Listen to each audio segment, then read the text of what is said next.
When you cut yourself or get physically hurt, you probably know exactly what to do. Grab the first aid kit.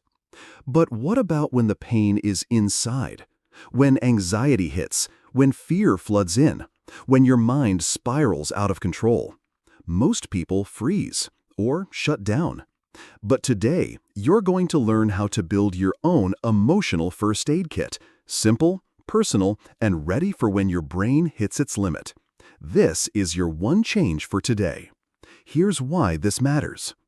In the middle of an emotional storm, your brain can't think straight. Your rational mind goes offline, and your survival brain takes over. That's when impulsive behavior kicks in, the panic, the avoidance, the meltdown. And if you don't prepare ahead of time, you'll fall into the same old pattern. Isolate, self-blame, spiral. But with a simple, visual plan that you create in advance, everything changes. So, what exactly is this kit? It's a set of go-to tools that help you interrupt emotional spirals early. And here's the key. It has to be built on a good day, not in the middle of a crisis. Just like you don't wait for a fire to learn how to evacuate, you don't wait for a breakdown to figure out how to handle it. Let's build your emotional first aid kit step by step. Step 1. Identify your most common emotional triggers. Examples: Sunday night anxiety, fear of criticism, feeling inadequate when comparing your life to others. Step 2. Pick one item for each of these categories. Cognitive, a grounding question or anchor phrase that brings you back. Example: Is this really true or just a story I'm telling myself? Or, I've made it through worse days than this. Physical, a quick action to release pent-up energy. Example: 15 jumping jacks, a walk around the block, a full body stretch with deep breathing. Sensory, something to soothe your senses.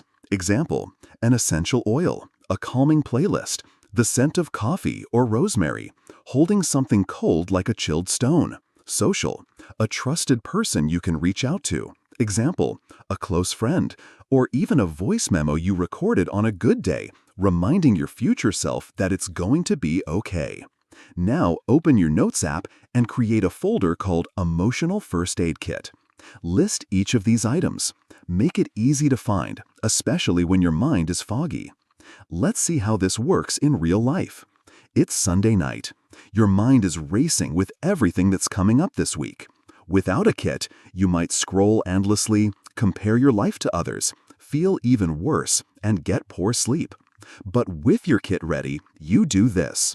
Play that one song that always calms you down. Read your anchor phrase. The future isn't real yet. All I need to do is take care of now.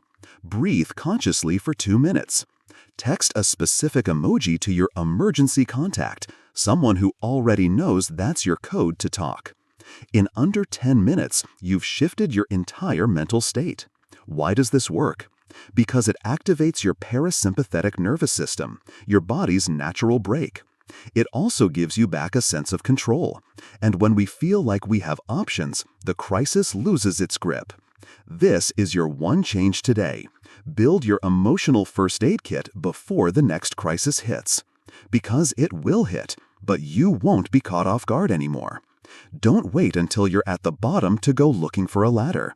Build the ladder now and keep it somewhere close. Now I want to hear from you. What's one thing that usually helps you calm down when things feel overwhelming? Share it in the comments. Your tool might end up in someone else's kit. In the next episode of The One Change, we'll talk about how to break the cycle of mental rumination, those thoughts that won't leave you alone, even at 3 a.m. If this video resonated with you, hit like, subscribe, and turn on notifications, and I'll see you in your next step forward.